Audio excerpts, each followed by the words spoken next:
Olá, primeiro ano. Seguindo aí, então, nosso estudo, a gente vai ver agora os climas do Brasil, tá? Com relação, né, a elementos, fatores climáticos, a gente já viu aula passada no, no slide, né, que eu enviei para vocês. E quando a gente falar hoje aqui de fatores e elementos, vai ser algo mais superficial, só mesmo as influências, né, deles para os climas do Brasil, tá? Então, o primeiro dos fatores aí que a gente vê é a latitude, né? A latitude, ela tem a ver com a posição ou localização geográfica do nosso território. Então, o território brasileiro, mais de 90% dele está na chamada zona intertropical. É uma área, né, entre os dois trópicos, então a área mais quente do nosso planeta, e apenas 8% do território fica numa área temperada, onde vai apresentar o clima subtropical, né, com temperaturas mais amenas, tá?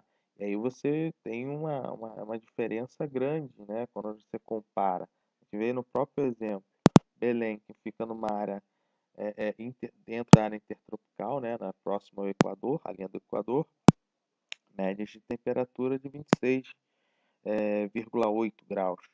Já Porto Alegre, uma média em torno de 19 graus e meio, tá? Então, a maior parte do território entre o trópico, né, entre a região, dentro da região intertropical, vai, né, resultar numa média de temperatura mais alta, consequentemente, climas mais quentes, né? Além da latitude, a gente tem aí a maritimidade, continentalidade. Então, as regiões litorâneas do país vão apresentar uma amplitude térmica menor, né? Então, a sensação dessa variação de temperatura vai ser menor no litoral do que para o interior do Brasil, tá? Onde a diferença, né, da mínima e da máxima da temperatura vão ser muito mais elevadas. Depois a gente tem aí o fator da altitude do relevo, tá? A altitude, principalmente, né, esse fator dela no clima é gerado pela diminuição do oxigênio. Quanto mais alto ou quanto mais distante, né, em altitude do nível do mar, você tem menor concentração de oxigênio. Menor concentração de oxigênio, consequentemente, menor concentração de oxigênio, consequentemente, menor retenção de calor, tá? As diferenças no Brasil são poucas, porque a gente tem um relevo muito baixo, média ali de 1.200 metros. Mas em regiões que ultrapassam, né, 2.000, 3.000 metros, a gente já vai ver os picos nevados, devido a essa forte ausência, né, de oxigênio. O relevo, ele tem uma influência maior como também, né, fora a altitude, a questão de uma barreira natural, pedindo uma livre circulação, né, das massas de ar entrarem no interior, vindo do oceano, para ir para o interior do Brasil. Então você tem o litoral brasileiro com um grande conjunto de serras, do sul até o nordeste. Então você tem uma concentração de chuvas maiores no litoral do que mais para o interior. E além, né, das serras, como a gente tem aqui no Rio, né, Serra do Mar, entre outras serras, mas principalmente Serra do Mar, que influencia também essa concentração maior de umidade no nosso litoral. No Nordeste, por exemplo, tem o Planalto da Borborema, concentra maior umidade, então mais chuvas no litoral nordestino, e o interior a gente acaba tendo uma área muito seca, né? Que é onde a gente tem o sertão nordestino. E finalizando ali, cobertura do sol. Quanto menor a ocorrência de vegetação, maior será a temperatura. Então, grandes cidades como São Paulo e Rio são bastante urbanizadas, muitas áreas construídas, intenso uso de asfalto e pouca área verde, vai apresentar médias de temperatura mais elevadas, né, do que áreas no seu entorno que têm uma presença maior de vegetação. Em média, você tem 3 graus a mais no centro de grandes cidades do que em áreas periféricas com a presença de vegetação, tá? Depois desses fatores, a gente vê aí as massas de ar, né? A influência das massas de ar, a gente tem tanto influência de massas de ar quentes quanto frias, né? Na verdade, fria só a polar atlântica, e na maior parte, né, das massas são massas úmidas, né, que vão ajudar no maior índice pluviométrico na maior parte, né, do território brasileiro. Beleza? Passando aí. Ué, tá aí. Agora foi. A gente vai ter as 5 diferentes massas de ar. A primeira é equatorial continental, é a única exceção entre as massas de ar continentais que vai apresentar um elevado índice de umidade, de pluviosidade, de chuva, porque é formada na região da floresta amazônica, onde a gente tem altas temperaturas e um grande volume de rios, né, de bacias hidrográficas, junto com a evapotranspiração da floresta, combina, né, com uma maior umidade na atmosfera, tendo uma maior concentração de chuvas. Essa MEC, por exemplo, provoca os chamados rios aéreos, né? Que é essa massa úmida que vem da Amazônia, desce pelo centro-oeste brasileiro, né? E atinge a região sudeste até alcançar o Oceano Atlântico, né? Principalmente essa influência da MEC chegando até o sudeste vai ocorrer durante o verão.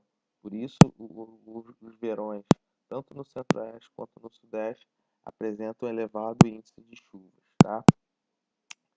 A próxima massa equatorial atlântica, também uma massa quente, porque está sendo formada na região equatorial, mas como é formada sobre o Oceano Atlântico, né, é uma massa úmida. Sua maior área de influência será no litoral das regiões norte e nordeste, tá? Trazendo elevada temperatura, ajudando, né, na elevada temperatura e no elevado índice pluviométrico. Depois temos tropical atlântica, essa quente e úmida,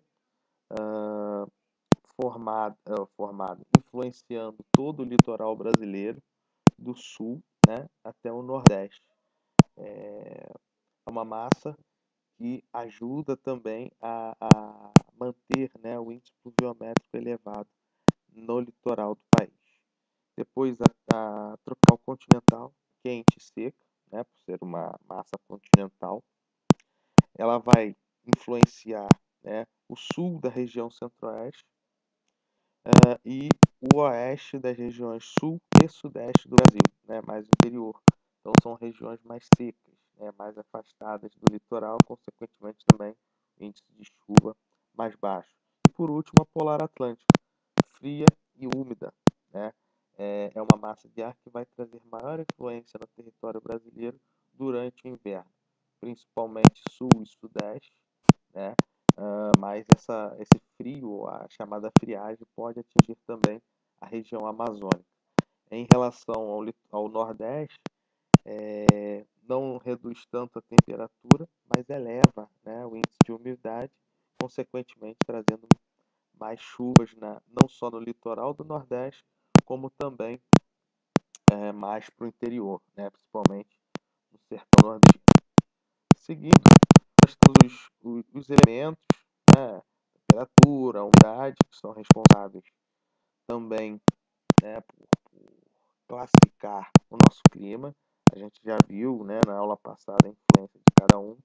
E estamos aí para os climas, né, que ocorrem no nosso território. Como a gente viu anteriormente, a predominância são climas quentes. Então a gente começa aí com o clima equatorial úmido, tá? Predominante na região norte do Brasil, pequena parte do centro-oeste, né? Principalmente ali na região de Mato Grosso, tá? O equatorial úmido tem médias de temperaturas elevadas, 25 a 28 graus, e o índice pluviométrico também bastante elevado. Anualmente tem média de 2.000 a 2.500, mas pode alcançar até 3.000 milímetros de chuvas anuais. Tá? É influenciado pela massa equatorial atlântica e a continental, tá? Como eu falei anteriormente, a polar atlântica só pode influenciar no inverno, tá? Em áreas mais ao sul da Amazônia, provocando a friagem, tá? Depois, clima tropical, é o clima que, claro, né, com as suas subdivisões, é o que predomina no nosso território. O primeiro deles é o tropical puro, principalmente no centro-oeste brasileiro, mas em regiões do interior do sudeste, Rondônia no norte e o agreste nordestino vão ter a presença desse clima, que é um clima com verões quentes e chuvosos e invernos secos, tá? A distribuição das chuvas é irregular, mas o índice pluviométrico é considerado elevado, né, que varia ali de 1.000 a 1.500 milímetros. Depois, tropical Ceará, nele a gente vai ter um índice, né, de pluviosidade extremamente baixo, são 400 milímetros. Se a gente olhar pelo nosso gráfico aí, né, as barras azuis, as colunas azuis que indicam a pluviosidade, tem uma concentração maior entre setembro e janeiro, restante do ano, né, é muito baixo. A média em relação à temperatura média é elevada, variando ali de 25 a 28 graus, tá? Seguindo, nós temos o clima tropical, só um minutinho, vou dar um pause aqui. Então, tropical úmido ou litorâneo úmido, tá? Como o próprio nome já indica, é um clima que vai predominar no litoral brasileiro. As médias de temperatura são elevadas, entre 18 e 28 graus, e o índice pluviométrico gira em torno ali de 1.000 a 2.000 milímetros, né? A gente percebe aí que após o equatorial úmido é o que apresenta maior índice de chuva, tá? Os meses de março e agosto, né, normalmente vão estar o maior índice de chuva na região nordeste, enquanto outubro e março as chuvas são concentradas na maior parte do Brasil, né? Claro, ocorrência desse clima. Clima seguinte é o clima tropical de altitude, então vai estar relacionado a áreas, né, com uma média de altitude aí superior a 1.000 metros. A temperatura em relação, né, ao tropical litorâneo, por exemplo, tem uma variação ali de -2, -3 graus, tá? Então varia de 18 a 25 graus. E o índice pluviométrico vai ser também elevado como o litorâneo úmido, entre 1.500 e 1.800. No caso tropical de altitude e também, né, do litorâneo, tem a ver com a massa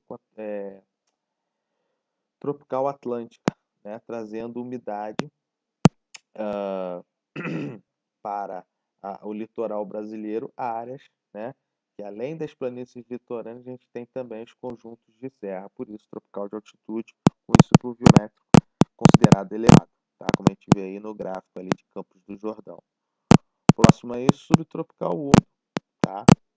Esse já na zona temperada, então fora da faixa intertropical, né, que é a faixa mais quente. Então temperaturas vão ser mais amenas, de 10 a 25 graus, e que também apresentam um índice pluviométrico elevado, entre 1.200 e 1.500 milímetros, tá? É um clima predominante na região sul do Brasil, beleza? Fechamos aqui e fica aí para o restante da aula, né? Os exercícios que iniciam, só conferir aqui, acho que é 693, isso. Os exercícios que iniciam aí na página 693. Valeu, galera. Forte abraço aí.